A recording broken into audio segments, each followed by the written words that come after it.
আনন্দ সংবাদ আনন্দ সংবাদ আনন্দ সংবাদ সাতগাছিয়া বিধানসভার সেরা গ্রামীণ টুর্নামেন্ট দিবারাত্রি ব্যাপী ১৬ দলীয় knockout ping pong cricket টুর্নামেন্টে এবং ১৬ দলীয় দিবারাত ব্যাপী ধাপাস টুর্নামেন্ট পরিচালনায় বসুটিনা ক্রিকেট অ্যাসোসিয়েশন।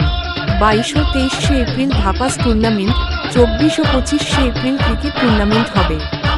২৭ এপ্রিল ক্রিকেট এবং ধাপাস টুর্নামেন্টের ফাইনাল খেলা অনুষ্ঠিত হবে। ক্রিকেট টুর্নামেন্টের প্রবেশ মূল্য ৪,০০০ টাকা এবং ধাপাস টুর্নামেন্টের প্রবেশ মূল্য ৫,৫০০ টাকা। ক্রিকেট টুর্নামেন্টের পুরস্কার: উইনার্স ট্রফি সহ নগদ ৩০,০০০ টাকা, রানার্স ট্রফি সহ নগদ ২৫,০০০ টাকা। ফাইনালে ২ দলকে জার্সি দেওয়া হবে। ধাপাস টুর্নামেন্টের পুরস্কার: উইনার্স ট্রফি সহ নগদ ৭০,০০০ টাকা, রানার্স ট্রফি সহ নগদ ৫০,০০০ টাকা। ফাইনালে উভয় দলকে জার্সি দেওয়া হবে।